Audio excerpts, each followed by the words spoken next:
Welcome to the AFR Saints channel, where we provide you daily content on your favorite team, the New Orleans Saints. Do us a favor and hit that subscribe button. Be sure to leave your comments below and smash that like button. Who dat? Saints had their second day of joint practices with the Packers today up in Green Bay. Todd Graffagnini, radio voice of the Pels, doing double duty right now with Saints work as well. He's up there in Green Bay and good enough to join us now. Graf, how are you? I am not sweating, Matt. It's way, way nicer in Green Bay in August than it is in Baton Rouge or New Orleans for sure. It has been spectacular. It actually got up to 80 degrees today, Matt. So, people in South Louisiana are rolling their eyes. But up here it was a little warm, but it really has been awesome the last couple of days. Mid-70s yesterday, 80 today, no clouds. You get your work in, you barely break a sweat. It's exactly what the coaches want. And today was a little bit different than it was yesterday with the injury bug hitting, but for the most part, it's been a really solid couple of days. Let's start there because we did hear that, especially on the offensive line, there was a little bit of there were some nicks, as a former LSU coach would say. So what happened? Yeah, so when we got there, Landon Young was not dressed out. Andrus Peat was not dressed out as well. So Young left practice early yesterday. Peat practiced the entire time yesterday, so don't know what happened there. Ryan Ramczyk got a day off, as he has been doing really most of training camp. So right away, you were down 3 offensive linemen. And when you hit team period, Trevor Penning left. It appeared to be a right leg injury. He hobbled back into the indoors. So right away, you're down a tackle. Then James Hurst, who's your starting left tackle, as Penning was playing right tackle, Hurst leaves, as Dennis Allen called later, a foot injury. So then you've got the third string tackle in Sage Doxter, who's a rookie, playing left tackle. And needless to say, the Green Bay pass rush, and they're playing a 3-4 defense. So you've got 2 outside linebackers who are just outstanding in Gary and Smith, and they were just having their way. It really wasn't a fair fight. But thankfully, Penning came back a little later during practice. We didn't see Hurst or Doxter come back, but at least Penning came back. But it was dicey, to say the least, on that line for a little while. Yesterday, Jameis Winston was there, didn't do much. What did he do today, if anything? Well, at least he put the pads on. He went through walkthrough. He went through stretch. He went through individual. So he was on the field throwing. And with him in the pads, you figure maybe he might give it a go, but no, he did not participate in any type of team drills.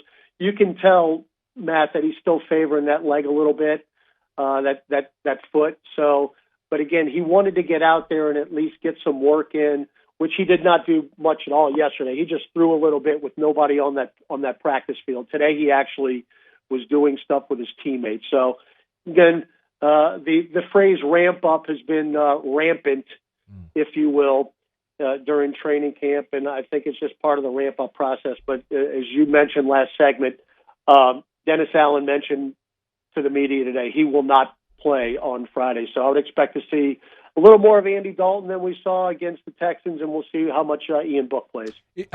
Let's go. Well, actually, one more on Jameis. Is it safe to say, Graf, that if they were playing a game today that Jameis would play? That's a good question, Matt. I don't know. I mean, you're what, 3 weeks from the opener? Right. That's plenty of time. I don't know. I don't know if he is mobile enough or he thinks he's mobile enough. Now, he's going to say he would play. And I know they're going to handle him with extreme caution because you're still going back to the injury last year, which he appears he's completely recovered from, or he wouldn't be on the field. But the thing about it now, Matt, is Andy Dalton has performed so well, I think they can be extra cautious with Jameis. Now, I know they want him to play opening day against the Atlanta Falcons, but if Jameis does not play for whatever reason, I don't think the coaches or anybody else would have any problem if Andy Dalton had to start that game. He certainly looked good, obviously, in the preseason opener. It's a very different thing when you get to the regular season, but Dalton's been through those fires. Todd Graffagnini is with us. How did Dalton look today? He actually had the best drive, if you will, during practice today when, again, offense was a little bit challenged due to that offensive line situation. He had the best set of reps.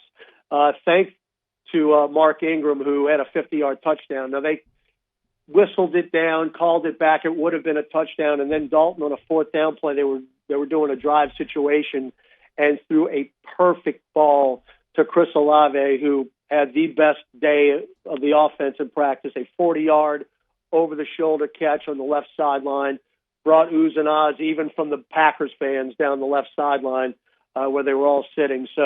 And then eventually got in the end zone on a handoff to Alvin Kamara. So Dalton had the best day as far as quarterbacks go, and Chris Olave made some really, really nice catches today. What was so good about the day that Olave had? Or maybe another way to ask, Graf, is how is his role sort of developing now a couple of weeks into camp into this offense? Well, he gets open, Matt, and he allows the quarterbacks to find him. And here's the most important thing.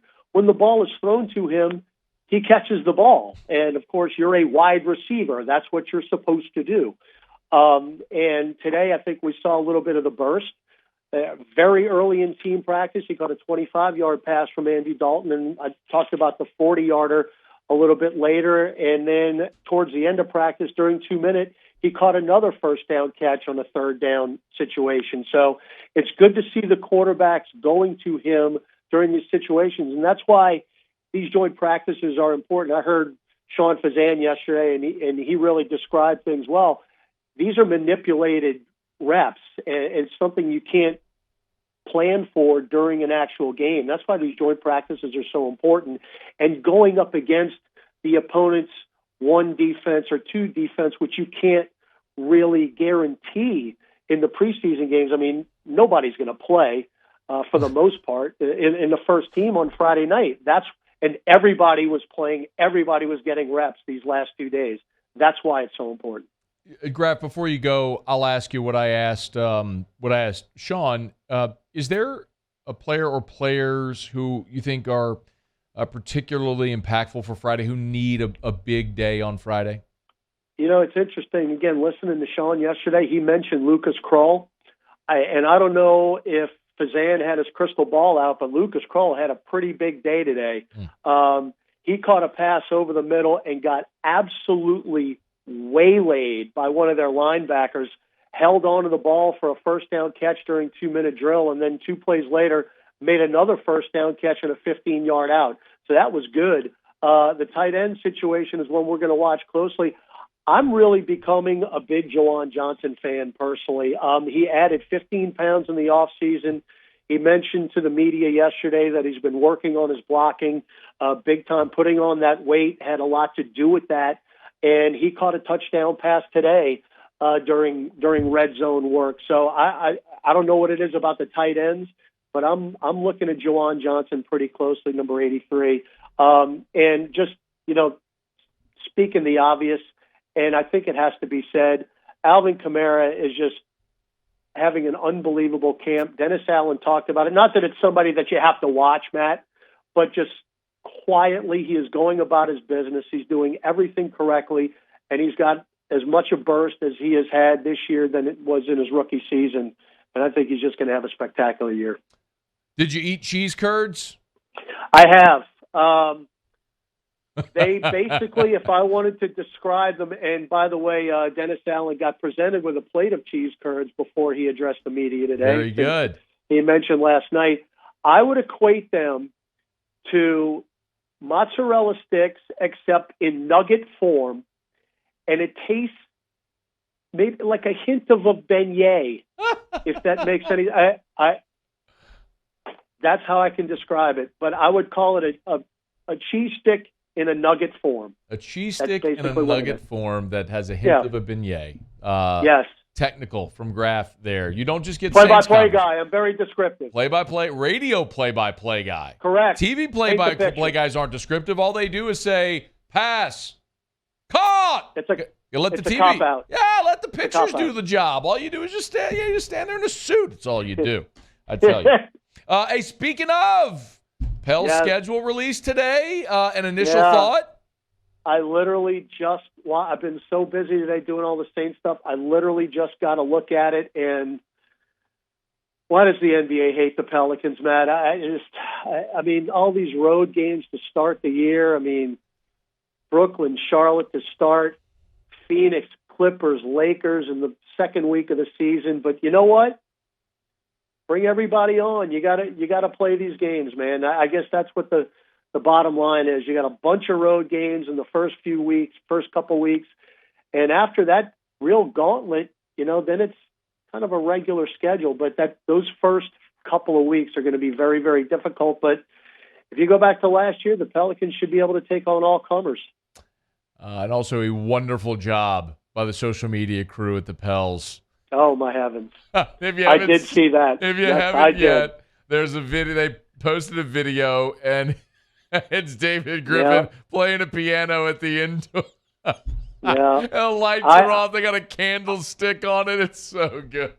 I knew that was going to happen in some form. I did not know what the finished product was going to look like, but they nailed it. So good. They nailed it. Go check out all the Pelican social media. They really did. It's blowing up. All right, Graff, we appreciate it, man. Enjoy the rest of your time up there in Green Bay. Thank you, Matt. I'm not sweating.